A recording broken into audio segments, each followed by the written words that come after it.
شاہ تار پر ہر آن رحمت کی نظر رکھنا، شاہ تار پر ہر آن رحمت کی نظر رکھنا، کرے دن رات یہ سنت کی خدمت یا رسول اللہ۔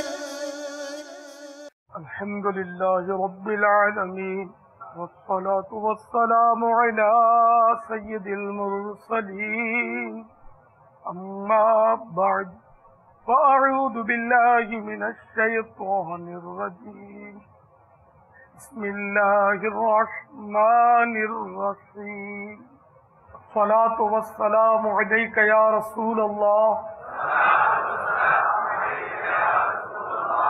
وعلی آلک واصحابک یا حبیب اللہ،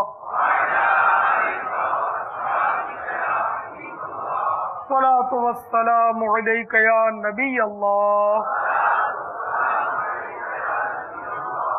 وعلی آلک واصحابک یا نور اللہ۔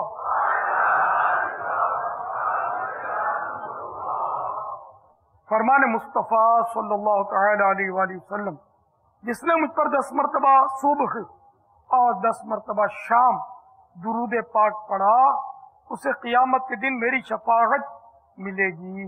صلو علی الحبیب صلی اللہ تعالی علیہ وسلم۔ میٹھے میٹھے اور پیارے پیارے اسلامی بھائیوں، نگاہیں نیچی کیے، توجہ کے ساتھ بیان سنیے کہ لاپرواہی کے ساتھ ادھر ادھر دیکھتے ہوئے، پیچھے مڑ مڑ کر دیکھتے ہوئے، زمین پر انگلی سے کھیلتے ہوئے، اپنے کپڑے بدن یا بالوں کو سہلاتے ہوئے، باتیں کرتے ہوئے یا ٹیک لگا کر سننے سے، نیز ادھورا بیان سن کر چل پڑنے سے اس کی برکتیں زائل ہونے کا اندیشہ ہے۔ بے توجہی کے ساتھ قرآن و سنت کی بات سننا مسلمان کی صفات سے نہیں۔ رب کائنات جل جلالہ سورۃ الانبیاء میں ارشاد فرماتا ہے، ما یأتیہم من ذکر من ربہم محدث الا استمعوہ وهم يلعبون لاهية قلوبهم۔ میرے آقا نعمت اعلیٰ حضرت عظیم البرکت عظیم المرتبت پروانہ شمع رسالت مجدد دین و ملت پیر طریقت عالم شریعت باعث خیر و برکت مولانا شاہ احمد رضا خان علیہ رحمت الرحمن اپنے شعرۂ آفاق ترجمہ قرآن کنز الایمان میں اس کا ترجمہ کچھ یوں کرتے ہیں، جب ان کے رب عز و جل کے پاس سے انہیں کوئی نئی نصیحت آتی ہے تو اسے نہیں سنتے مگر کھیلتے ہیں، ان کے دل کھیل میں پڑے ہیں۔ صلو علی الحبیب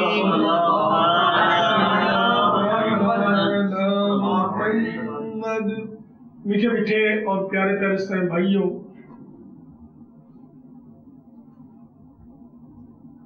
یاد رکھیے شیطان مردود مسلمانوں میں پھوٹ ڈلواتا، لڑواتا اور قتل و غارت گری کرواتا ہے، نیز انہیں صلح پر آمادہ ہونے ہی نہیں دیتا۔ شیطان مکار و نابکار کے وار سے خبردار کرتے ہوئے پارہ 15 سورہ بنی اسرائیل کی 53ویں آیت کریمہ میں ہمارا پیارا پیارا پروردگار عز و جل ارشاد فرماتا ہے، الشیطان ینزغ بینہم، 12:7 سورۃ المائدہ آیت نمبر 91 میں اللہ رب العباد کا ارشاد عبرت بنیاد ہے۔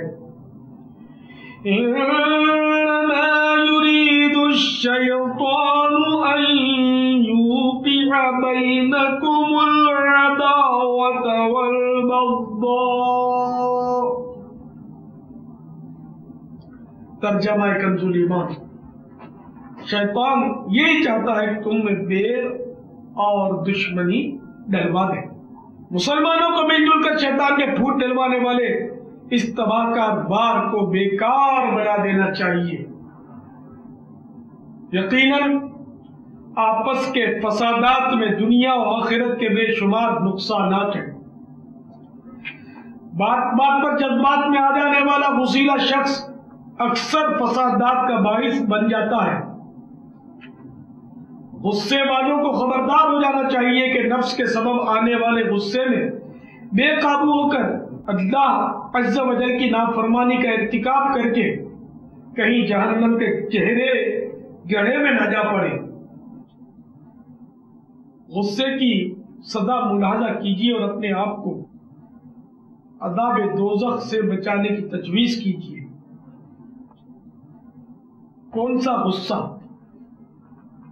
تو سنیے، محبوب رب العباد راحت قلب ناشاد عز و جل و صلی اللہ تعالی علیہ وآلہ وسلم کا ارشاد عبرت بنیاد ہے۔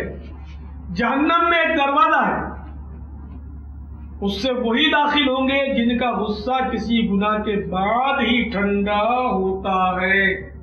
تو غصہ آ جانا یہ کوئی گناہ نہیں کہ بندہ اس میں بے اختیار ہے، مگر غصہ اگر گناہ پر ٹھنڈا ہوا تو پھر اس پر پکڑ ہے، کیونکہ غصے میں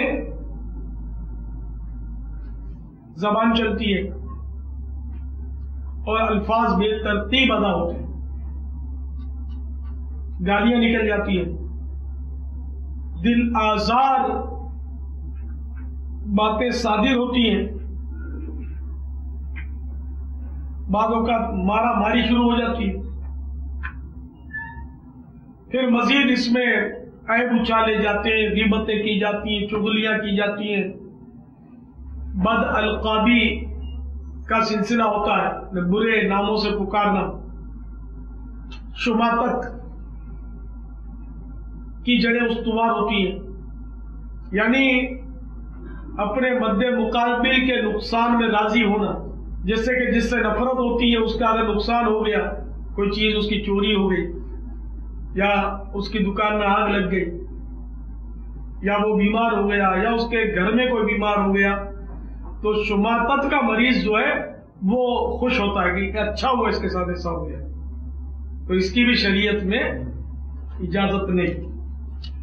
ڈرنا چاہیے کہ کہیں ایسا نہ ہو کہ اس کی آفت دور ہو جائے اور شماتت کا مریض خود اس آفت میں مبتلا نہ ہو جائے۔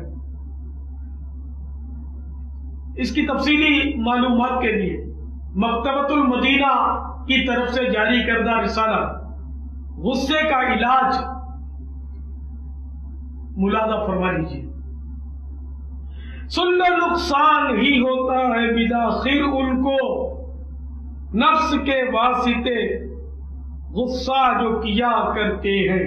ہمارے بزرگان دین رحمہم اللہ المبین ظلم ظالمین اور ستم کافرین پر صبر فرماتے اور کس طرح غصے کو بھگاتے، اسے اس حکایت سے سمجھنے کی کوشش کیجیے۔ چنانچہ حضرت سیدنا مالک بن دینار علیہ رحمت اللہ الغفار نے ایک مکان کرائے پر لیا۔ اس مکان کے بالکل متصل ایک یہودی کا مکان تھا۔ وہ یہودی بغض و عناد کی بنیاد پر نالے کے ذریعے گندا پانی اور غلاظت آپ رحمت اللہ تعالی علیہ کے کاشانہ عظمت میں ڈالتا رہتا، مگر آپ رحمت اللہ تعالی علیہ خاموش ہی رہتے۔ آخر کار ایک دن اس نے خود ہی آ کر عرض کی، جناب میرے پرنالے سے گرنے والی نجاست کی وجہ سے آپ کو کوئی شکایت تو نہیں؟ آپ رحمت اللہ تعالی علیہ نے نہایت ہی نرمی کے ساتھ فرمایا، پرنالے سے جو گندگی گرتی ہے اس کو جھاڑو دے کر دھو ڈالتا ہوں۔ اس نے کہا، آپ کو اتنی تکلیف ہونے کا باوجود غصہ نہیں آتا؟ فرمایا، آتا تو ہے مگر پی جاتا ہوں۔ کیونکہ پارہ نمبر 4 سورہ آل عمران آیت نمبر 134 میں خدا رحمان عز و جل کا فرمان الفت نشان ہے وَالْكَاظِمِينَ الْغَيْظَ وَالْعَافِينَ عَنِ النَّاسِ وَاللَّهُ يُحِبُّ الْمُحْسِنِينَ۔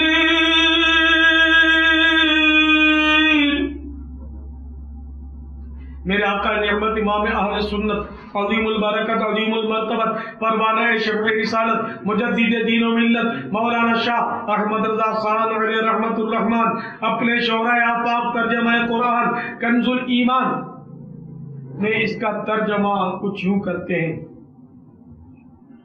اور غصہ پینے والے اور لوگوں سے درگزر کرنے والے اور نیک لوگ اللہ کے محبوب ہیں۔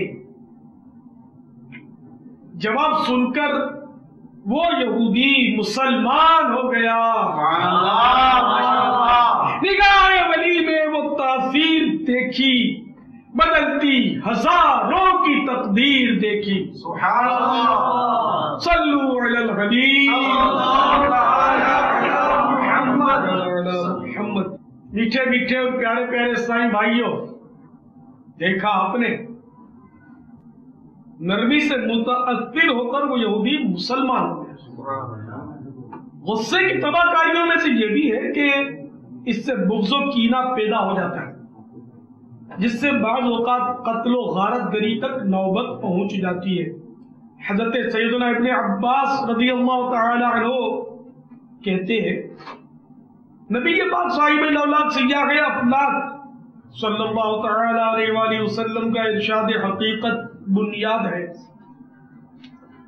3 طرح کے افراد کی نمازیں ان کے سر سے ایک بالش بھی نہیں اٹھتی۔ نمبر 1، قوم کا وہ امام جسے لوگ پسند نہیں کرتے۔ نمبر 2، وہ عورت جس نے اس حالت میں رات گزاری کہ اس کا شوہر ناراض ہو۔ نمبر 3، وہ 2 بھائی جو آپس میں ناراض ہیں، یعنی بلا مصلحت شرعی ناراض ہیں۔ حضرت سیدنا معاذ بن جبل رضی اللہ تعالی عنہ سے روایت ہے کہ سرور ذیشان رحمت عالمیان صلی اللہ تعالی علیہ وآلہ وسلم کا فرمان عبرت نشان ہے: شعبان کی 15ویں شب میں اللہ عز و جل اپنے بندوں کو رحمت کی نظر سے دیکھتا اور سب کو بخش دیتا ہے، لیکن مشرک اور کینہ پرور نہیں بخشا جاتا۔ حضرت سیدنا ابو ہریرہ رضی اللہ تعالی عنہ سے روایت ہے کہ اللہ کے محبوب دانا غیوب منزہ عن العیوب عز و جل و صلی اللہ تعالی علیہ وآلہ وسلم کا فرمان ہدایت نشان ہے: لوگوں کے اعمال ہر ہفتے میں 2 دفعات پیش کیے جاتے ہیں، یعنی پیر اور جمعرات کے روز، پس ہر بندہ مومن کو بخش دیا جاتا ہے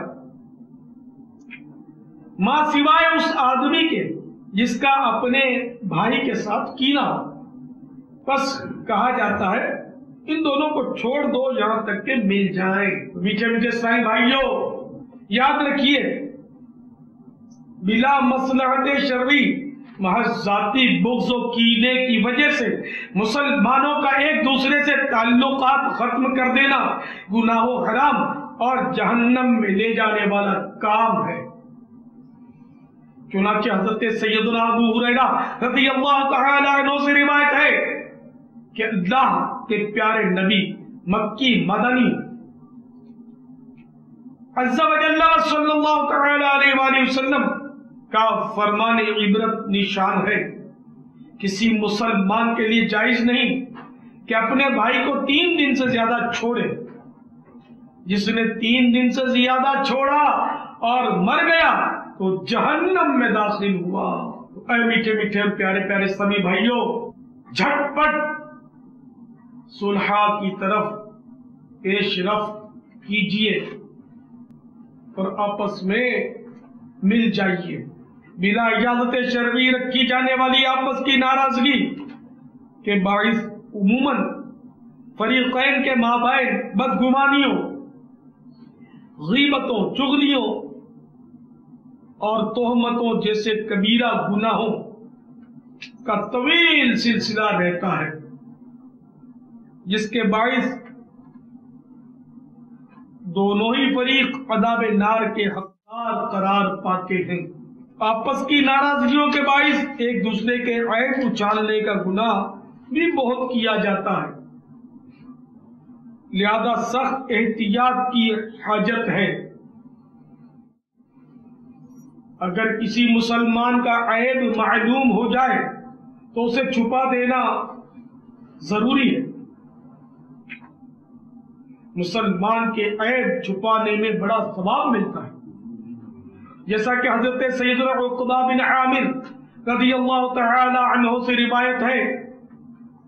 نبی معظم، رسول محترم، سلطان ذی حشم، تاجدار حرم، سراپا جود و کرم، حبیب مکرم عز و جل صلی اللہ تعالی علیہ وآلہ وسلم نے فرمایا، جس نے کسی کا پوشیدہ عیب دیکھ کر چھپایا تو یہ ایسا ہے گویا اس نے زندہ درگور لڑکی کو زندہ کیا. حضرت سیدنا عبداللہ ابن عمر رضی اللہ تعالی عنہما سے روایت ہے کہ رسول پاک صاحب الاولاد سیاح افلاک صلی اللہ تعالی علیہ وآلہ وسلم کا ارشاد پاک ہے، ایک مسلمان دوسرے مسلمان کا بھائی ہے، نہ اس پر ظلم کرتا ہے، نہ اسے بے یار و مددگار چھوڑتا ہے، اور جو اپنے بھائی کی حاجت پوری کرے اللہ تعالیٰ اس کی حاجت پوری کرتا ہے، اور جو کسی مسلمان کی تکلیف دور کرے اللہ عز و جل قیامت کی تکلیفوں میں سے اس کی تکلیف دور فرمائے گا. اور جو کسی مسلمان کی عیب پوشی کرے، یعنی عیب کو چھپا دے، تو خدا ستار عز و جل قیامت کے روز اس کی عیب پوشی فرمائے.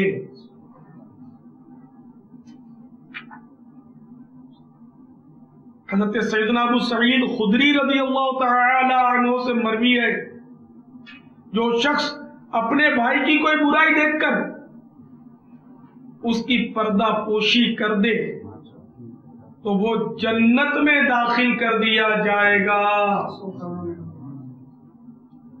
آپ نے دیکھا کہ کسی مسلمان کا عیب چھپانے کی فضیلت کتنی زبردست ہے کہ جو اپنے بھائی کی کوئی برائی دیکھ کر اس کو چھپائے، پردہ پوشی کرے، تو وہ جنت میں داخل کر دیا جائے گا. جن لوگوں کی یہ عادت ہوتی ہے کہ کسی کی برائی معلوم ہو جائے تو بس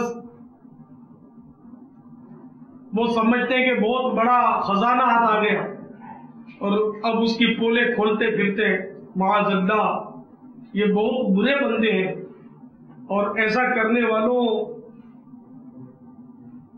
کو اللہ تبارک و تعالی کے قہر و غضب سے ڈرنا چاہیے اور مسلمانوں کی عزت اور آبرو ریزی سے بچنا چاہیے، ورنہ یاد رکھیے کہ اس کا عذاب برداشت نہیں ہو سکے گا. میٹھے میٹھے اسلامی بھائیوں، آپس کی ناراضگیوں کے باعث عموماً ایک دوسرے کی بکثرت غیبت کی جاتی ہے. غیبت گناہ کبیرہ، حرام اور جہنم میں لے جانے والا کام ہے. جب دلوں میں ناراضگی اثر جماتی اور آپس میں لڑائی ٹھن جاتی ہے تو غیبتوں اور تہمتوں کا سیلاب امڑ آتا ہے اور سوئے جہنم ہکاتا ہے. اس ضمن میں سرور کائنات شاہ موجودات صلی اللہ تعالی علیہ وآلہ وسلم کے ارشادات ملاحظہ فرمائیے اور خوف خدا بندی عز و جل سے تھرائیے۔ پیارے پیارے آقا مکی مدنی مصطفیٰ صلی اللہ تعالی علیہ وآلہ وسلم کا فرمانے عبرت نشان ہے۔ میں شب معراج ایسے لوگوں کے پاس سے گزرا جو اپنے چہروں اور سینوں کو تانبے کے ناخنوں سے چھیل رہے تھے۔ میں نے پوچھا اے جبرائیل یہ کون لوگ ہیں؟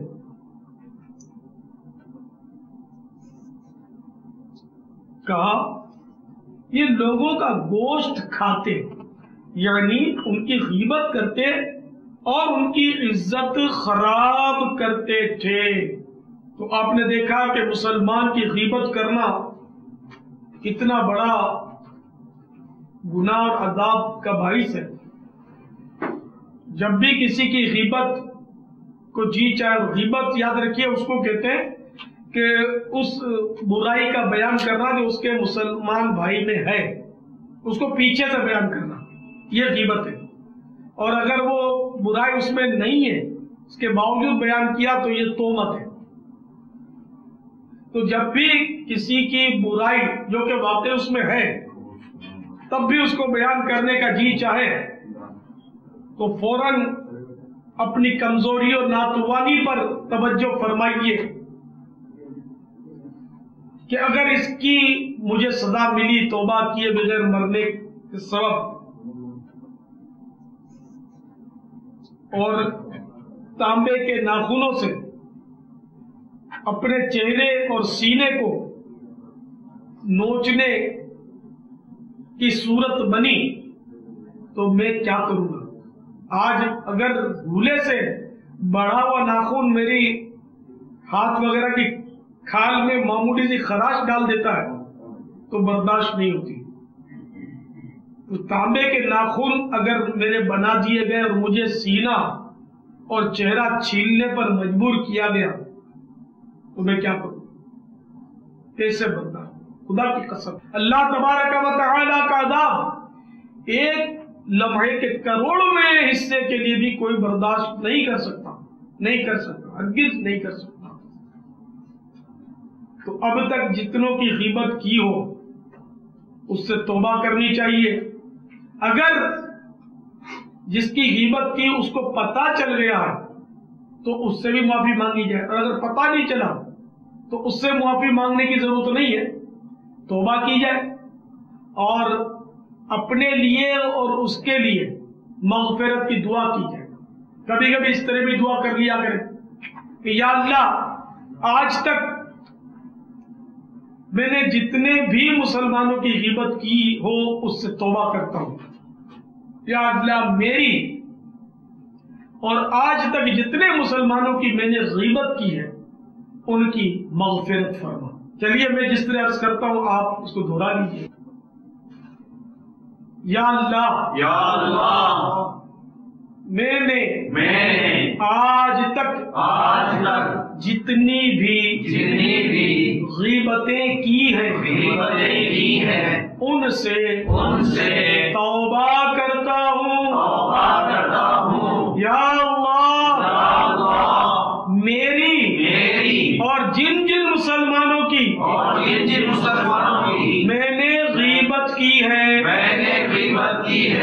ان کی مغفرت فرما۔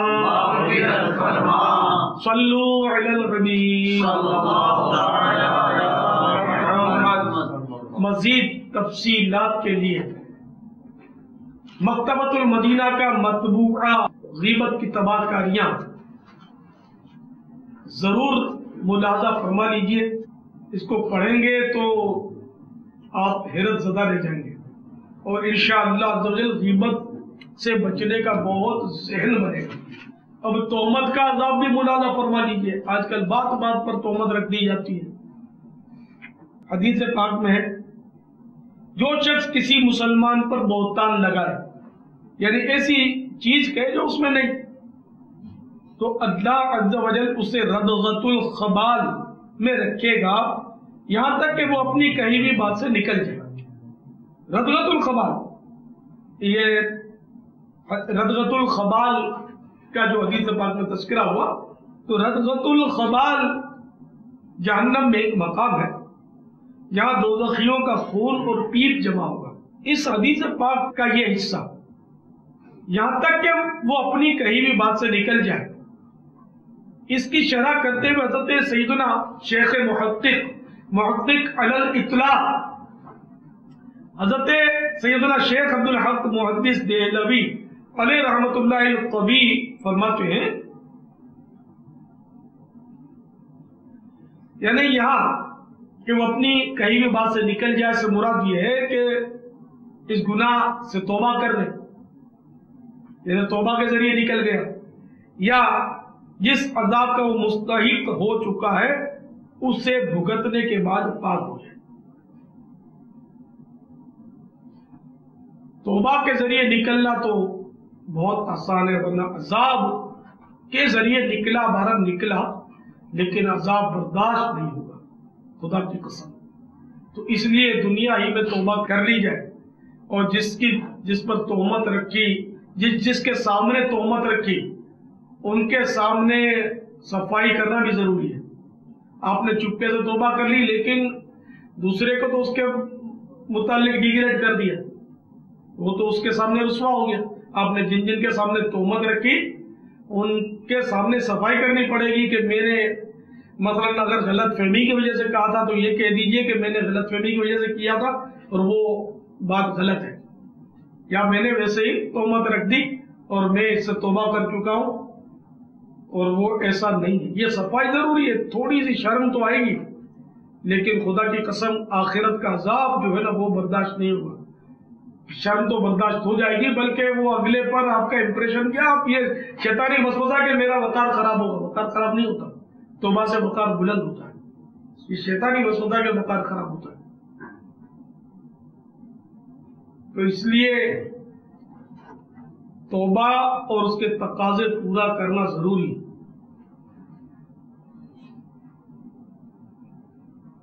یہاں تک کہ اگر اس کو بھی پتا چل گیا کہ آپ نے تہمت رکھی اس پر تو ظاہر اس کی دل آزاری ہوئی، اس کو ایذا پہنچی، تو اس کو بھی راضی کر لیجئے معافی مانگ کر کہ میری بھول ہو گئی، میں نے آپ کے بارے میں بے سوچے سمجھے ایسی بے دکھی بات کہہ دی، آپ کا دل دکھ گیا، مہربانی کر کے مجھے معاف کرو. اس کے ساتھ عاجزی کے ساتھ نرمی کے ساتھ معافی مانگ، ویری سوری. خالی اس طرح کہنے سے ضروری نہیں کہ اس کا دل صاف ہو جائے، بلکہ اس کو عاجزی کے ساتھ معافی مانگنی پڑے گی، روب کے ساتھ بھی نہیں. بھائی معاف کرتا ہے کہ نہیں، چلیے آپ معاف کر دینا، جان چھوڑ چلے. یہ معافی مانگنے کا طریقہ نہیں ہے، بلکہ ندامت کے ساتھ عاجزی کے ساتھ اس کے دل میں اتر کر معافی مانگیں گے تو معافی ہوگی نا. اڑی تڑی سے معاف تو کر بھی دے گا لیکن کوئی ضروری نہیں ہے کہ اس کا دل بھی صاف ہو جائے. دل کی صفائی تو عاجزی سے ہی ہو سکتی ہے، نرمی سے، پیار سے، محبت سے، الفت سے. وہ پیار بھی دے، عاجزی بھی کرے، بے شک اس کو کوئی ضمناً تحفہ بھی پیش کر دے دل خوش کرنے کی نیت سے کہ تحادو ہدیہ دو، محبت بڑھے گی، تحفہ دیں گے محبت بڑھے گی. لیکن تحفہ دینا کوئی شرط نہیں ہے، میں طریقہ بتا رہا ہوں کہ کسی طرح اس کے دل میں اترے پیار محبت سے، نرمی سے، اور وہ معاف کر دیں. صلو علی الحبیب صلی اللہ علیہ میٹھے میٹھے اسلامی بھائیوں، بعضوں کا ایسا ہوتا ہے کہ کوئی شخص اگر ستاتا ہے، ظلم کرتا ہے تو لوگ اس کو کوسنے دیتے ہیں، بددعائیں دیتے ہیں، اور اس کے بعد پھر موقع ملا تو انتقام بھی لے لیتے ہیں. تو ان کی خدمت میں عرض ہے کہ پیارے پیارے آقا مکی مدنی مصطفیٰ صلی اللہ تعالی علیہ وآلہ وسلم کا ارشاد گرامی ہے، جس نے ظالم پر بددعا کی اس نے اپنا انتقام لے لیا. یاد رکھیے کہ جب بددعا کر لیں تو اب مزید بدلہ نہ لیں، بدلہ لے لیا اس نے. جب اللہ تعالیٰ کے حوالے معاملہ کر دیا تو اب آپ کیا بدلہ لو؟ یوں بھی دیکھا جائے تو میٹھے میٹھے اور پیارے پیارے اسلامی بھائیوں، اپنے نفس کی خاطر جھگڑنے سے مسلمان کو بچنا چاہیے. یہاں تک کہ اگر کوئی دل آزاری کر بیٹھے تب بھی بحث و تکرار سے اجتناب کر کے درگزر سے کام لیتے ہوئے جھگڑے سے پہلو تہی کرنے ہی میں بھلائی ہے. تاجدار دو جہان مدینے کے سلطان رحمت عالمیان حبیب رحمان عز و جل و صلی اللہ تعالی علیہ وآلہ وسلم کا فرمان جنت نشان ہے. جو حق پر ہونے کے باوجود جھگڑا نہیں کرتا میں اس کے لیے جنت کے کنارے میں ان اندرونی کنارے میں ایک گھر کا ضامن ہوں. سبحان اللہ. صلو علی الحبیب. اے میٹھے میٹھے صحیح بھائیوں، مسلمانوں کو آپس میں جھگڑنے سے کیا واسطہ؟ یہ تو ایک دوسرے کے محافظ ہوتے ہیں. بہت بڑی بدنصیبی ہے ان مسلمانوں کی کہ جو آپس میں جھگڑتے ہیں، ایک دوسرے کو نقصان پہنچانے کے در پہ رہتے ہیں، ہڑتالیں کرتے ہیں، احتجاجی جلوس نکالتے ہیں. آج کل کے انداز جو ہے ہڑتالوں کے، احتجاجی جلوسوں کے آپ کے سامنے کہ کس طرح معاذ اللہ مسلمانوں کی املاک جلائی جاتی ہیں، کس طرح لوگوں کی دکانیں لوٹی جاتی ہیں، مسلمانوں پر فائرنگ کی جاتی ہے، لاشیں گرائی جاتی ہیں، گاڑیاں جلائی جاتی ہیں. نہ جانے کتنے لوگ بیچارے گھر سے بے گھر ہو جاتے ہیں، اپاہج ہو جاتے ہیں، کتنوں کے زندگیوں کے سہارے چھن جاتے ہیں، کتنوں کے سہاگ اجڑ جاتے ہیں، کتنے بچے یتیم ہو جاتے ہیں آج کل کی ہڑتالوں میں، ہنگاموں میں. اے دعوت اسلامی والوں، تمہیں وصیت کرتا ہوں کہ کبھی بھی اس ڈگر پر مت آنا. تمہیں یہ نعرہ مبارک ہو کہ مجھے اپنی اور ساری دنیا کے لوگوں کی اصلاح کی کوشش کرنی ہے.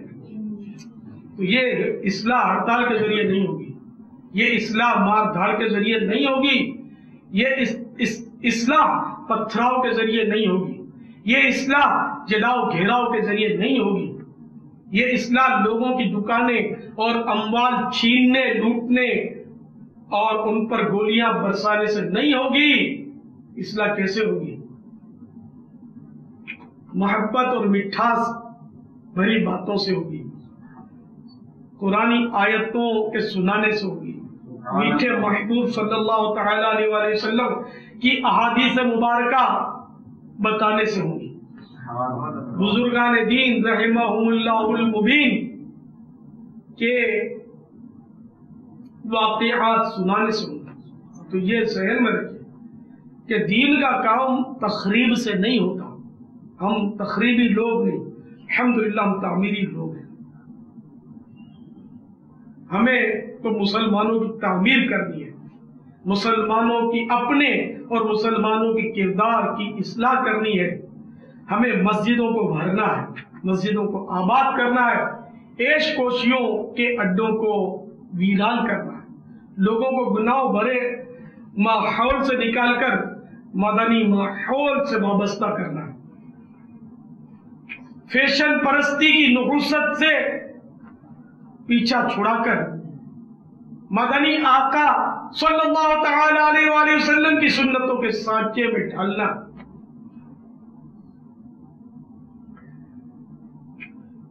تو بہرحال مسلمانوں کو آپس میں جھگڑے سے کیا واسطہ؟ یہ تو ایک دوسرے کے محافظ ہوتے ہیں.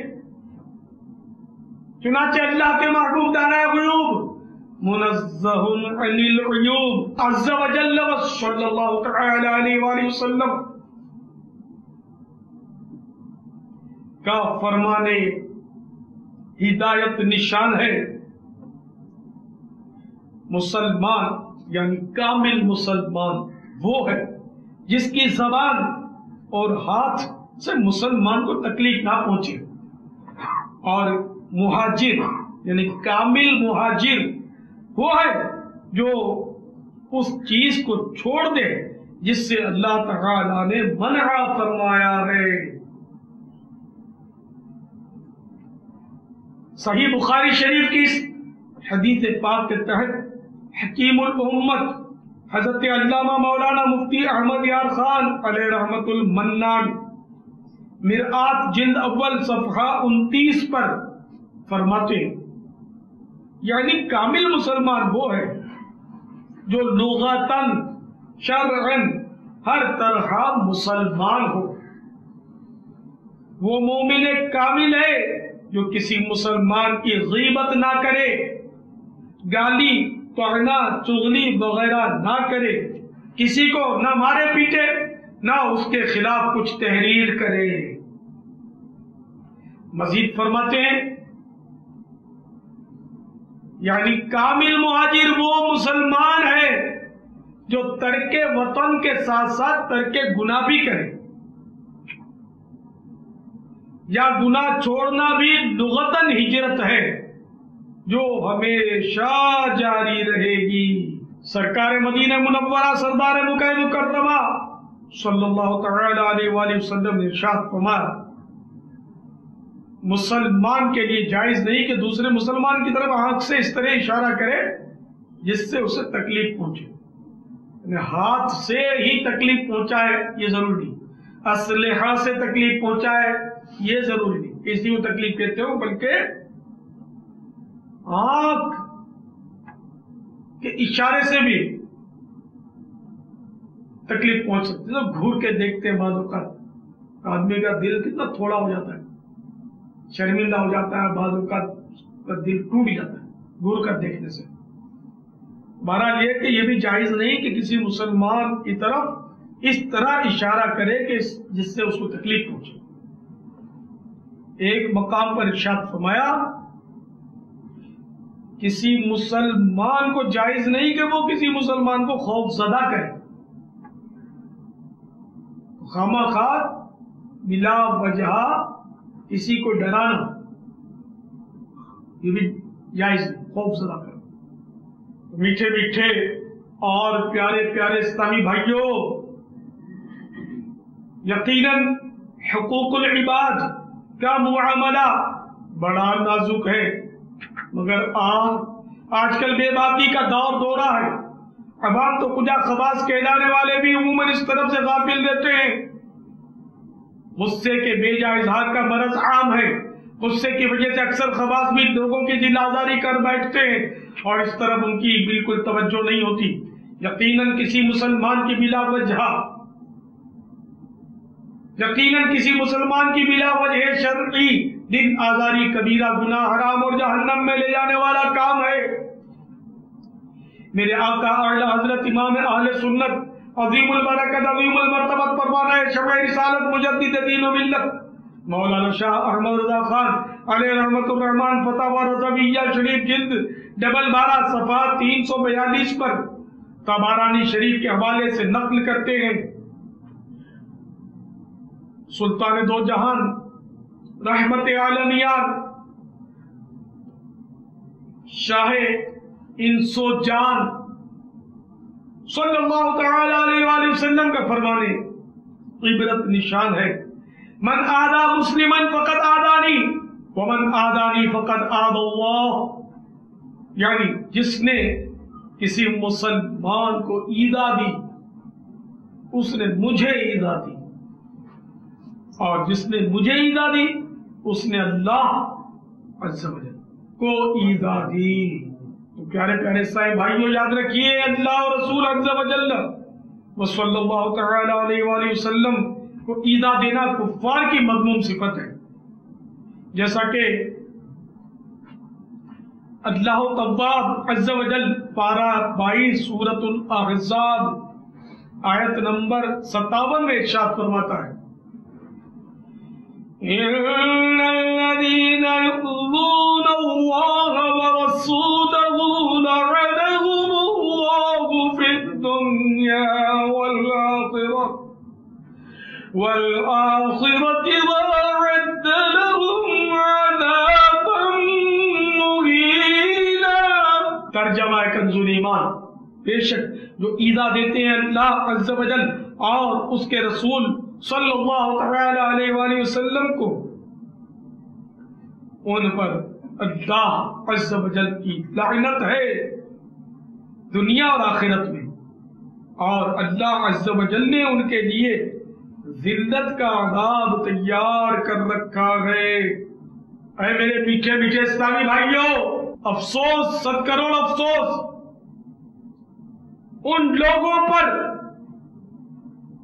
جن کی یہ مذموم عادت ہوتی ہے کہ ذرا کسی نے خطا کھائی، جب تک دوسروں کو نہیں بتاتے اس وقت تک چین نہیں پاتے۔ یاد رکھیے کہ یہ گناہ کے کام ہے، نیز خاص کر مبلغ اور خصوصاً بالخصوص سنی عالم کی کسی خامی یا خطا کو بلا مصلحت شرعی کسی پر ظاہر کرنا، لوگوں میں اس کا برا چرچا کرنا، نیکی کی دعوت اور اسلام کی تبلیغ کے معاملے میں بہت برا اور دنیا و آخرت کے لیے سخت نقصان دہ ہے۔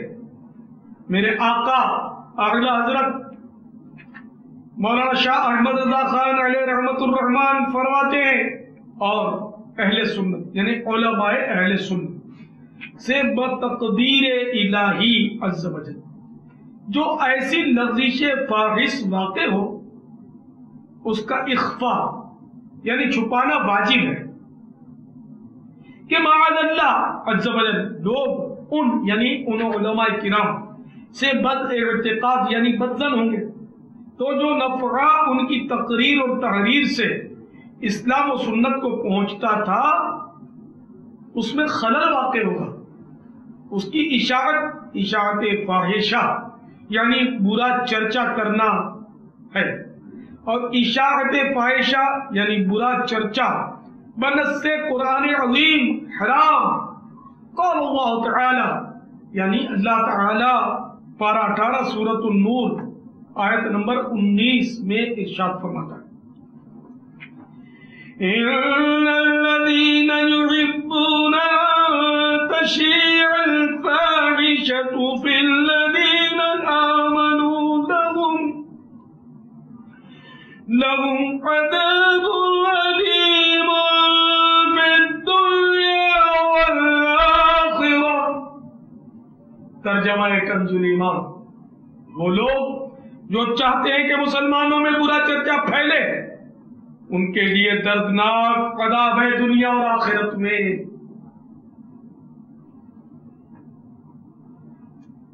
میرے آقا اعلی حضرت کی آیت مبارکہ نقل کرنے کے بعد مزید فرماتے ہیں، خصوصاً جب کہ وہ بندگان خدا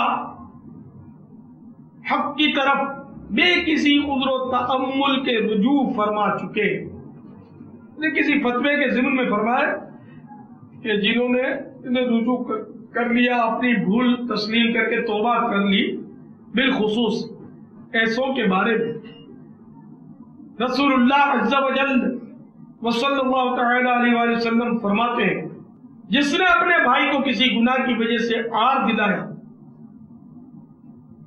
یعنی شرمندہ کیا، وہ مرنے سے قبل اسی گناہ میں مبتلا ہوگا، معاذ اللہ۔ یا اللہ،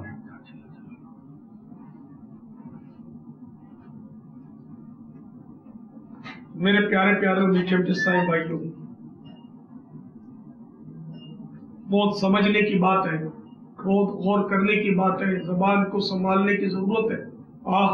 بعض لوگ بہت زیادہ جھگڑالو طبیعت کے مالک ہوتے ہیں، خواہ مخواہ تنقیدیں کرتے، بال کی کھال ادھیڑتے، بات بات پر فسادات برپا کرتے اور مسلمانوں کے لیے ایذا کا باعث بنتے رہتے ہیں۔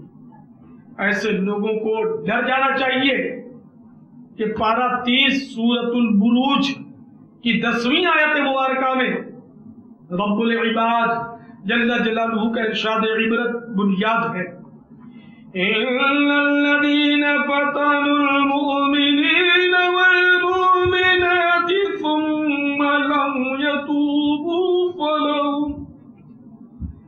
فلهم عذاب جهنم ولهم عذاب الحریق۔ ترجمہ کنز ایمان، بے شک جنہوں نے ایذا دی مسلمان مردوں اور مسلمان عورتوں کو پھر توبہ نہ کی، ان کے لیے جہنم کا عذاب ہے اور ان کے لیے آگ کا عذاب۔ حدیث پاک میں فتنہ سویا ہوا ہوتا ہے، اس پر اللہ عز و جل کی لعنت جو اس کو بیدار کرے۔ میٹھے اسلامی بھائیوں، یہ اصول یاد رکھیے کہ نجاست کو نجاست سے نہیں پانی سے پاک کیا جا سکتا ہے۔ لہذا اگر کوئی آپ کے ساتھ نادانی بھرا سلوک کرے تب بھی آپ اس کے ساتھ محبت بھرا سلوک کرنے کی کوشش کیجیے، انشاءاللہ عز و جل اس کے مثبت نتائج دیکھ کر آپ کا کلیجہ ضرور ٹھنڈا ہوگا۔ واللہ المجیب عز و جل وہ لوگ بڑے خوش نصیب ہیں جو اینٹ کا جواب پتھر سے دینے کے بجائے ظلم کرنے والے کو معاف کر دیتے ہیں اور برائی کو بھلائی سے ٹالتے ہیں۔ برائی کو بھلائی سے ٹالنے کی ترغیب کے ضمن میں پارہ ڈبل 12 سورہ حامیم السجدہ کی 34ویں آیت کریمہ میں ارشاد قرآنی ہے، ادفع بالتي هي احسن فاذا الذي بينك وبينه عداوة كأنه ولي حميم۔ ترجمہ کنز ایمان، اے سننے والے برائی کو بھلائی سے ٹال، جبھی وہ کہ تجھ میں اور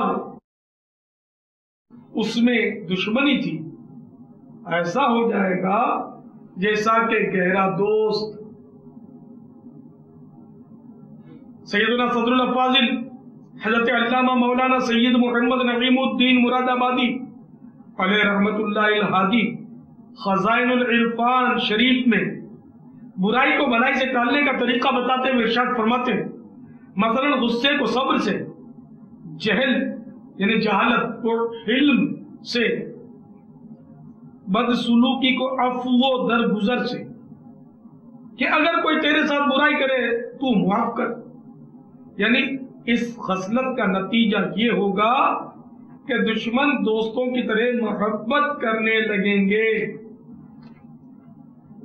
اس کا شان نزول بیان کرتے ہوئے لکھتے ہیں، کہا گیا ہے کہ یہ آیت ابو سفیان کے حق میں نازل کہ باوجود ان کی شدت عداوت کہ نبی کریم صلی اللہ تعالی علیہ وآلہ وسلم نے ان کے ساتھ سلوک کے نیک کیا، ان کی صاحبزادی کو اپنی زوجیت کا شرف عطا فرمایا۔ اس کا نتیجہ یہ ہوا کہ وہ صادق المحبت جانثار ہو گئے۔ سبحان اللہ۔ اللہ عز و جل کی ان پر رحمت ہو، ان کے صدقے ہماری مغفرت۔ فتح مکہ مکرمہ زادہ اللہ شرفوں و تعظیموں و تکریمہ کے موقع پر وہاں کے سرداران قریش اور عام لوگ حرم کعبہ میں جمع تھے۔ یہ لوگ وہی تھے جو مسلسل 21 برس سرکار مدینہ منورہ سردار رہے مکہ مکرمہ صلی اللہ تعالی علیہ وآلہ وسلم کے جانی دشمن رہے تھے۔ سرور کائنات شہنشاہ موجودات صلی اللہ تعالی علیہ وآلہ وسلم اور صحابہ و صحابیات علیہم وعلیہن الرضوان پر عرصہ حیات تنگ کر دیا تھا۔ محبوب رب الانام صلی اللہ تعالی علیہ وآلہ وسلم اور صحابہ کرام علیہم الرضوان کو ہجرت کر جانے پر مجبور کر دیا تھا۔ یہ وہی ظالمین تھے جنہوں نے اسلام اور مسلمین کو ختم کرنے کے لیے 300 میل دور جا کر بھی ایمان والوں پر حملے کیے اور کئی لڑائیاں لڑ چکے تھے اور آج یہ لوگ سلطان دو جہان رحمت عالمیان صلی اللہ تعالی علیہ وآلہ وسلم کی زبان حق کے ترجمان سے اپنی قسمت کا فیصلہ سننے کے منتظر سر جھکائے حاضر تھے۔ سرکار نامدار مدینے کے تاجدار دو عالم کے مالک و مختار صلی اللہ تعالی علیہ وآلہ وسلم نے ان لوگوں سے استفسار فرمایا، آج تم کیا کہتے ہو اور کیا گمان کرتے ہو؟ لوگوں نے 3 مرتبہ عرض کی، آپ حلیم اور رحیم باپ کے فرزند ہیں۔ تو سرکار ابد قرار صلی اللہ تعالی علیہ وآلہ وسلم نے فرمایا، میں وہ کہوں گا جو یوسف علیہ السلام نے کہا تھا۔ یہ فرما کر آپ نے پارہ 13 سورہ یوسف کی آیت نمبر 92 تلاوت کی۔ قال لا تثريب عليكم اليوم يغفر الله لكم وهو أرحم الراحمين۔ ترجمہ کنز ایمان۔ کہا آج تم پر کچھ ملامت نہیں، اللہ عز و جل تمہیں معاف کرے اور وہ سب مہربانوں سے بڑھ کر مہربان ہے۔ لاکھوں مالکیوں کے عظیم پیشوا اور مشہور عاشق رسول حضرت سیدنا امام مالک رضی اللہ تعالیٰ عنہ نے 146 سنہ ہجری میں فتویٰ دیا۔ عباسی خلیفہ ابو جعفر نے حکومت کے دباؤ سے عوام سے جبراً بیعت لی، اس لیے حکومت کی اطاعت عوام پر فرض نہیں۔ یہ بیعت شرم بیعت ہی نہیں۔ اس فتوے کی وجہ سے مدینہ منورہ زادہ اللہ شرفوں و تعظیموں و تکریمہ کے اس وقت کے گورنر جعفر بن سلیمان عباسی کے حکم سے آپ رضی اللہ تعالیٰ عنہ کو گرفتار کر کے آپ پر کچھ اس طرح فرد جرم عائد کی گئی۔ نمبر 1، آپ نے عباسی حکومت کی بیعت کو کل عدم یعنی منسوخ قرار دیا ہے۔ نمبر 2، عوام کو حکومت کی اطاعت سے انحراف یعنی مخالفت کرنے پر ابھارا ہے۔ نمبر 3، آپ نے کھلی بغاوت کا ارتکاب کیا ہے۔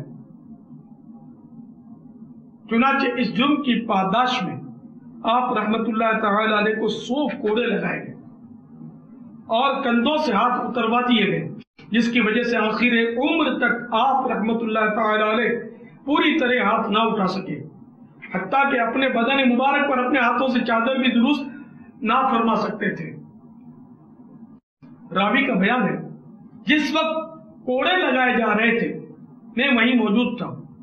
جب جب کوڑا پڑتا آپ رحمت اللہ تعالی علیہ کی زبان فیض ترجمان سے یہ دعا نکلتی، اللہم اغفر لہم فإنہم لا یعلمون، یعنی اے اللہ ان لوگوں کو معاف فرما دے کہ یہ حقیقت سے نا آشنا ہے۔ کوڑوں کی مار کی شدت سے آپ رحمت اللہ تعالی علیہ بالآخر بے ہوش ہو گئے۔ ہوش میں آتے ہی آپ رحمت اللہ تعالی علیہ کی زبان مبارک سے پہلا جملہ جو جاری ہوا وہ یہ تھا، اے لوگوں گواہ رہو کہ میں نے اپنے مارنے والوں کو معاف کر دیا۔ سلام ان پر برائے نفس جو بدلہ نہ لیتے تھے، سلام ان پر جو دشمن کو دعائے خیر دیتے تھے۔ اللہ عز و جل کی ان پر رحمت ہو اور ان کے صدقے ہماری مغفرت ہو، آمین بجاہ النبی الامین صلی اللہ تعالی علیہ وآلہ وسلم۔ صلو علی الحبیب صلی اللہ علیہ وسلم۔ میرے پیارے پیارے میٹھے میٹھے بھائیوں، آپ کو درگزر کرنا، قصور معاف کر دینا کہ میرے آقا صلی اللہ تعالی علیہ وآلہ وسلم کی بھی عظیم سنت اور بزرگان دین رحمہم اللہ المبین کی بھی سنت ہے. اور قرآن پاک میں بھی درگزر کے متعلق پارہ 9 سورۃ الاعراف کی آیت نمبر 199 میں ارشاد ہوتا ہے خذ العفو وأمر بالعرف وأعرض عن الجاهلين.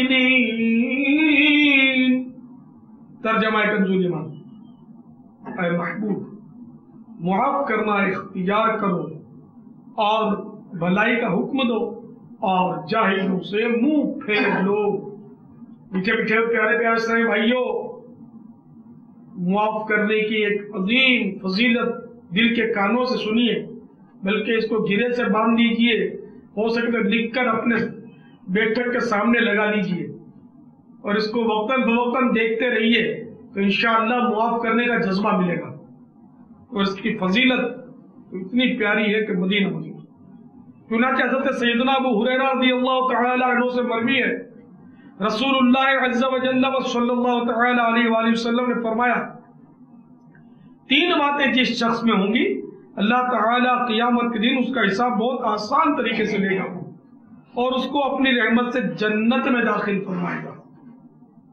میں نے عرض کی یا رسول اللہ عز و جل صلی اللہ تعالی علیہ وآلہ وسلم کیا بات ہے؟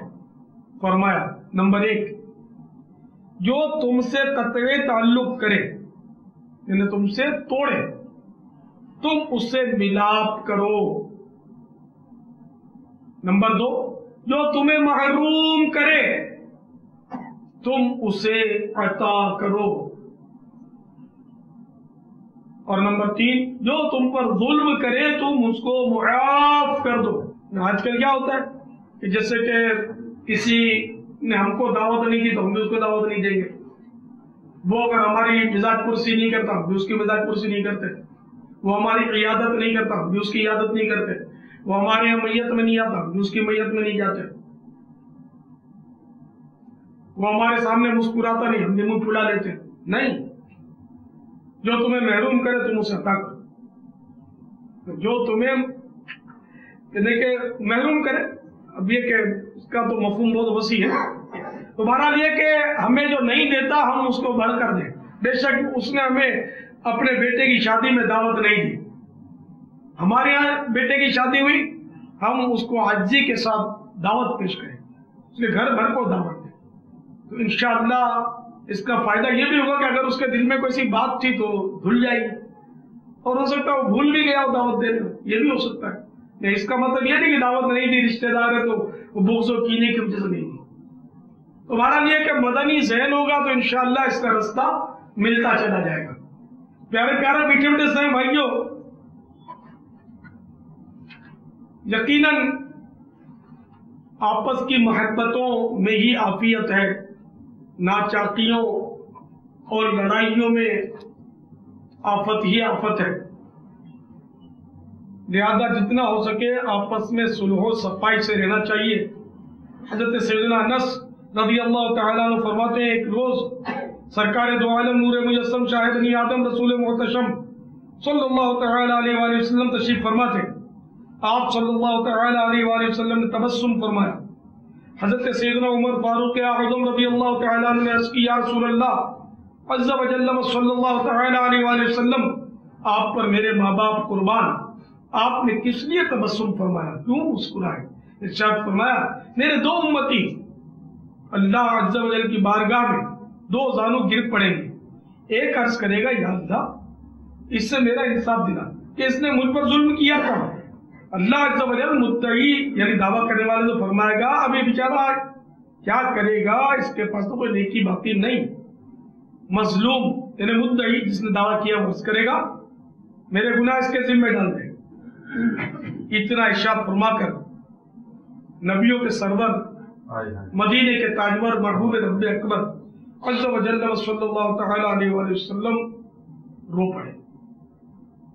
ارشاد فرمایا وہ دن بہت عظیم دن ہوگا، کیونکہ اس وقت یعنی بروز قیامت ہر ایک اس بات کا ضرورت مند ہوگا کہ اس کا بوجھ ہلکا. اللہ عز و جل مظلوم یعنی مدعی جس نے دعویٰ کیا سے فرمائے گا دیکھ تیرے سامنے کیا ہے.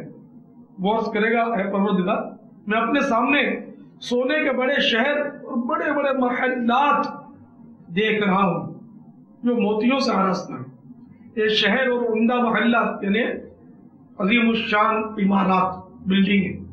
کس پیغمبر یا صدیق یا شہید کے لیے؟ اللہ عز و جل فرمائے گا یہ اس کے لیے ہیں جو ان کی قیمت ادا کرے. بندہ عرض کرے گا ان کی قیمت کون ادا کر سکتا ہے؟ اللہ عز و جل فرمائے گا تو ادا کر سکتا ہے. وہ عرض کرے گا وہ کس طرح؟ اللہ عز و جل ارشاد فرمائے گا اس طرح کہ تو اپنے بھائی کے حقوق معاف کر دے. سبحان اللہ. بندہ عرض کرے گا یا اللہ میں نے 100 حقوق معاف کیے. اللہ عز و جل فرمائے گا اپنے بھائی کا ہاتھ پکڑ اور دونوں اکٹھے جنت میں چلے جاؤ. سبحان اللہ. پھر سرکار انعامدار دو عالم کے مالک و مختار شہنشاہ ابرار صلی اللہ تعالی علیہ وآلہ وسلم نے فرمایا اللہ عز و جل سے ڈرو اور مخلوق میں صلح کرواؤ کیونکہ اللہ عز و جل بھی بروز قیامت مسلمانوں میں صلح کروائے گا. اے میرے میٹھے میٹھے اور پیارے پیارے اسلامی بھائیوں یہ حدیث پاک مسلمانوں کے درمیان صلح کروانے کی سنت الہیہ اور صلح کی ترغیب دلانے کی سنت مصطفیہ جل جلالہ صلی اللہ تعالی علیہ وآلہ وسلم کی مشکبار خوشبو سے مہک رہی ہے. اللہ کرے ہم بھی اس سنت خوشبودار سے اپنے ظاہر و باطن کو معطر و معمر کر کے اسلامی بھائیوں میں بھائی چارگی کی بھرپور سعی کریں اور اپنے ماحول کو صلح و خیر کی خوشبوؤں سے مہکتا گلزار بلکہ مدینے کا باغ سدا بہار بنا دے. جی ہاں مدینے کا باغ سدا بہار ہے وہاں خزاں نہیں آتی. عاشقوں کے امام اہل سنت مولانا شاہ احمد رضا خان علیہ رحمت الرحمان کا شعر یہ یاد آ رہا ہے. فرماتے ہیں طیبہ کے سوا سب پامال و فنا ہوں گے. طیبہ کے سوا سب پامال و فنا ہوں گے. دیکھو گے چمن والو جب عہد خزاں آیا. دیکھو گے چمن والو جب عہد خزاں آیا. تو بہرحال میرے پیارے پیارے میٹھے میٹھے اسلامی بھائیوں صلح کروانا یہ بڑا مبارک عمل ہے. اس کی ترغیب دلاتے ہوئے ہمارا رب مجیب عز و جل پارہ 26 سورۃ الحجرات کی 10ویں آیت کریمہ میں ارشاد فرما رہا ہے انما المؤمنون اخوة فاصلحوا بین اخویکم واتقوا اللہ لعلکم ترحمون. ترجمہ کمزور ایمان مسلمان بھائی ہیں تو اپنے دو بھائیوں میں صلح کرو اور اللہ سے ڈرو کہ تم پر رحمت ہو. قرآن کریم کے بیان کردہ اخلاق حسنہ کے مظہر اتم تاجدار حرم نبی مکرم رسول محترم شفیع معظم صلی اللہ تعالی علیہ وآلہ وسلم کی مقدس سنت بھی ہمیں صلح کروانے کا عملی نمونہ عطا فرما رہی ہے. چنانچہ خزائن العرفان پر ہے سرکار مدینہ صلی اللہ تعالی علیہ وآلہ وسلم دراز گوش یعنی خوتا گدھا پر کہیں تشریف لے جا رہے تھے کہ انصار رضی اللہ تعالی عنہم کے پاس سے گزر ہوا. وہاں کچھ دیر توقف فرمایا یعنی ٹھہرے. اس جگہ دراز گوش نے پیشاب کیا تو ابن ابی نے ناک بند کر لی. حضرت سیدنا عبداللہ بن رواحہ رضی اللہ تعالی عنہ نے فرمایا سرکار صلی اللہ تعالی علیہ وآلہ وسلم کے دراز گوش کا پیشاب تیرے مشک سے زیادہ خوشبودار ہے. سرکار صلی اللہ تعالی علیہ وآلہ وسلم تشریف لے گئے. ان دونوں کی بات بڑھ گئی اور دونوں کی قومیں آپس میں لڑ گئی اور ہاتھا پائی تک نوبت پہنچی. سرکار صلی اللہ تعالی علیہ وآلہ وسلم واپس تشریف لائے اور دونوں میں صلح کروا دی. اس معاملے میں یہ آیت نازل ہوئی وَإِن طَائِفَتَانِ مِنَ الْمُؤْمِنِينَ اقْتَتَلُوا فَأَصْلِحُوا بَيْنَهُمَا. ترجمہ کنز ایمان. اور اگر مسلمانوں کے دو گروہ آپس میں لڑیں تو ان میں صلح کراؤ. ایک اور مقام پر صلح کی ترغیب دلاتے ہوئے ارشاد ہوتا ہے پارہ 5 سورۃ النساء آیت نمبر 128 وَالصُّلْحُ خَيْرٌ وَأُحْضِرَتِ الْأَنفُسُ الشُّحَّ. ترجمہ کنز ایمان. اور صلح خوب ہے اور دل لالچ کے پھندے ہیں. ان آیات مبارکہ پر عمل اور صلح کروانے کی میٹھی سنت کے خوشنما رنگ سے ہمارے اسلاف رحمہم اللہ تعالی کی مبارک سیرت خوب رنگین و مزین ہے. یہ مبارک حضرات مسلمانوں میں صلح و امن کے مدنی پھول کھلانے کے لیے بڑی سے بڑی قربانی دینے سے بھی دریغ نہ فرماتے. چنانچہ اس کی ایک مثال روشن مثال ہمارے مکی مدنی آقا محبوب رب ذوالجلال صلی اللہ تعالی علیہ وآلہ وسلم کے نواسے علی وقار نوجوانان اہل سنت کے سردار حلیم الطبع و بردبار امام علی مقام حضرت سیدنا امام حسن مجتبی رضی اللہ تعالی عنہ ہیں جن کے بارے میں ہمارے پیارے پیارے آقا رحمت والے مصطفیٰ صلی اللہ تعالی علیہ وآلہ وسلم نے یوں خبر غیب اثر ارشاد فرما دی تھی میرا یہ بیٹا سید یعنی سردار ہے اور امید ہے کہ اللہ تعالی اس کے ذریعے مسلمانوں کے دو گروہوں کے مابین صلح کروائے گا. صحیح البخاری جلد دوم صفحہ 509 حدیث 3629 کی خبر غیب اثر کا ظہور یوں ہوا کہ آپ رضی اللہ تعالی عنہ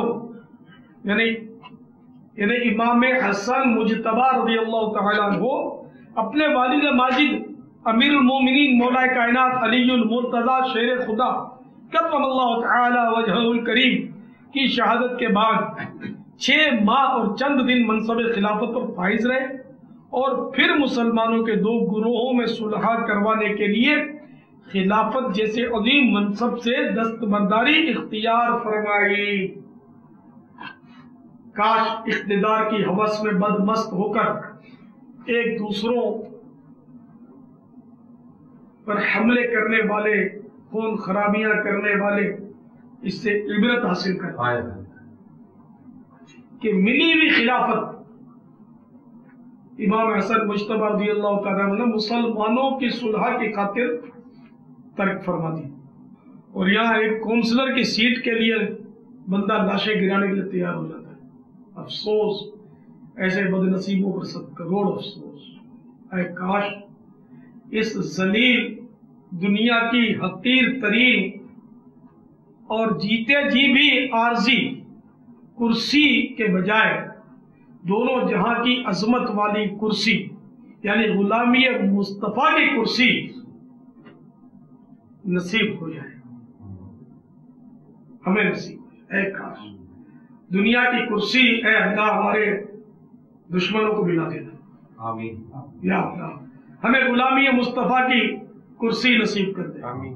اور ایسا عشق رسول صلی اللہ تعالی علیہ وآلہ وسلم ہمیں عنایت فرما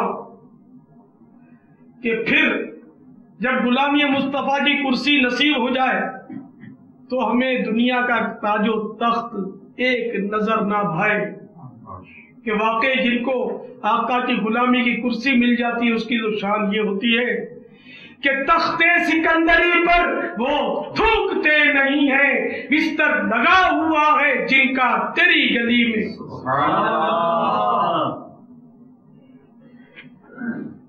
دیوانہ کر دیا ہے، دیوانہ ہو گیا ہوں، دیکھا ہے میں نے ایسا جلوہ تیری گلی میں، دیوانگی پہ میری ہنستے ہیں عقل والے، رستہ تیری گلی کا پوچھا تیری گلی میں، امجد کو آج تک ہم ادنا سمجھ رہے تھے لیکن مقام اس کا پایا تیری گلی میں۔ صلو علی الحبیب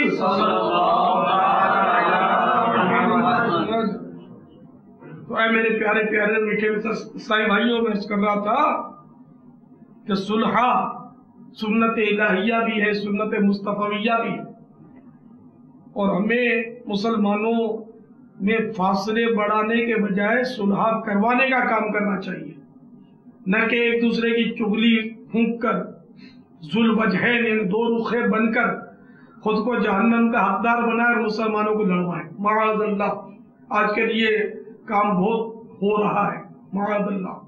تو ہمیں تو اللہ کرے کہ فاصلے مٹانے والے بننے کی سعادت مل جائے۔ اے کاش ہم نفرتیں مٹائیں اور محبت کے جام پلائیں، اے کاش کہ اصلاح بین الناس یعنی لوگوں کے درمیان صلح کرواؤ کے حکم کے مطابق ہمیں عمل کرنا نصیب ہو جائے، کہ یہ ایک عظیم مدنی کام ہے، اور مسلمانوں میں اس طرح صلح کروانے سے اللہ تعالیٰ اتنا راضی ہوتا ہے، اتنا راضی ہوتا ہے، اتنا راضی ہوتا ہے کہ نفل نماز، روزے اور صدقہ خیرات دینے سے بھی نہیں ہوتا۔ چنانچہ حضرت سیدنا ابو درداء رضی اللہ تعالیٰ عنہ سے مروی ہے کہ امام النبیین والمرسلین سید المرشدین والصالحین صلی اللہ تعالی علیہ وآلہ وسلم نے صحابہ کرام علیہ رضوان سے ارشاد فرمایا، کیا تمہیں نماز، روزے اور صدقہ دینے سے افضل کام کی خبر نہ دوں؟ صحابہ کرام علیہ رضوان نے عرض کی، کیوں نہیں یا رسول اللہ عز و جل صلی اللہ تعالی علیہ وآلہ وسلم؟ فرمایا وہ کام صلح کروا دینا ہے، اور فساد پھیلانا تو دین کو مونڈنے والا کام ہے۔ دیکھا آپ نے اسلامی بھائیوں میں صلح کروا دینا کیسا فضیلت و عظمت والا کام ہے۔ اے میرے وہ میٹھے میٹھے عیسائی بھائیوں کہ جن کے گھروں یا رشتہ داروں یا دوستوں میں بلا مصلحت شرعی ناراضگیوں کا سلسلہ ہے، مہربانی کر کے غصہ تھوک دیجئے اور سعادت مندی کا ثبوت دیتے ہوئے آگے بڑھ کر خود معافی مانگ لیجیے، اور کسی طرح بھی ان کو راضی کیجیے۔ بعض صورتوں میں معافی کافی ہوگی، بعض صورتوں میں اس کی تلافی بھی کرنی ہوگی۔ مثلاً یہ کہ دل آزاری کی ہے تب تو معافی، توبہ تو ہر صورت کرنی ہے، توبہ کرنے کے ساتھ ساتھ اس سے معافی مانگے اور اچھے انداز میں معافی مانگے کہ وہ معاف کر دے، اور ساتھ ہی ساتھ تلافی کی صورت یہ کہ اگر اس کا کوئی نقصان کر بیٹھے آپ تو وہ نقصان بھی آپ ادا کریں۔ مثلا اس کی کوئی چیز غصے میں آ کر آپ نے توڑ ڈالی کہ پیسے اس کو دیں، یہ وہ چاہے تو بے شک معاف کر دیں، یا قرضہ آپ نے تاخیر سے دیا اس سے ناراض ہو گیا ہو تو معافی کے ساتھ ساتھ اس کا راضی کریں، جبکہ آپ نے کوئی وعدہ کیا تھا اور بلا اجازت شرعی آپ نے تاخیر سے قرضہ دے کر غریب کو لٹکا دیا، پریشان کیا، تو اس سے معافی بھی مانگے۔ اور جی ہاں، اگر پیسے نہیں دیے تو آپ تو پیسے بھی دینے ہوں گے، اس کو قرضہ ادا کر کے معافی مانگے یا مہلت لیں اس سے۔ اس کی گاڑی کو ٹکر مار دی تو خالی سوری سے کام نہیں چلے گا، اس کی گاڑی بنوا بھی دیں۔ جس طرح بھی مطلب معافی اور تلافی یعنی نقصان دور کرنے کی صورت نکال کر آپ سب آپس میں صلح کر لیجئے۔ اگر گھروں میں ناچاکیاں ہیں، دوستوں میں جھگڑے ہیں، تو کوشش کیجئے اور میرا یہ بیان آپ ان کو جمع کر کے چلا دیجئے۔ سب انشاءاللہ جب سنیں گے توجہ سے تو امید ہے کہ آپس میں صلح ہو جائے گی، ناچاکیاں انشاءاللہ دور ہو جائیں گی انشاءاللہ جل جلالہ عما نوالہ۔ الحمدللہ یہ مضمون کچھ کمی بیشی کے ساتھ بنام ناچاکیوں کا علاج مکتبۃ المدینہ نے بھی شائع کیا ہے۔ اس کے کل صفحات 40 ہیں، اس کو ضرور لیجئے، بلکہ اس کو تقسیم کیجئے، جو جن کے یہاں ناراضیاں چل رہی ہیں ان کو دیجئے، تحفے میں دیجئے، اور ہدف لیجئے کہ کب تک پڑھ لیں گے۔ خالی لے کر رکھ لیں گے تو ظاہر ہے کہ اتنا فائدہ نہیں ہوگا، خود پڑھیں گے تو انشاءاللہ ان کا ذہن بنے گا انشاءاللہ عز و جل۔ در حقیقت یہ رسالہ جو میں آپ کو عرض کر رہا ہوں، یہ ایک یورپین ملک میں اسلامی بھائیوں کے اختلافات کی مجھے اطلاع ملنے پر کہ ان کو بار بار صلح کروائی جا رہی ہے، لیکن شیطان رخنا اندازیاں کر رہا ہے، تو یہ مکتوب میں نے ان کو بھیجا تھا۔ الحمدللہ مکتوب پڑھ کر رو رو کر انہوں نے آپس میں معافیاں مانگی اور صلح کر لی الحمدللہ۔ تو یہ مکتوب چونکہ بہت ہی کہ جامع اور معلوماتی تھا، اس لیے ناچاکیوں کا علاج کے نام سے مکتبۃ المدینہ جو دعوت اسلامی کا ادارہ ہے اس کی طرف سے شائع کیا گیا ہے۔ صلو علی الحبیب شاہ تار پر ہر آن رحمت کی نظر رکھنا، شاہ تار پر ہر آن رحمت کی نظر رکھنا، کرے دن رات یہ سنت کی خدمت یا رسول اللہ۔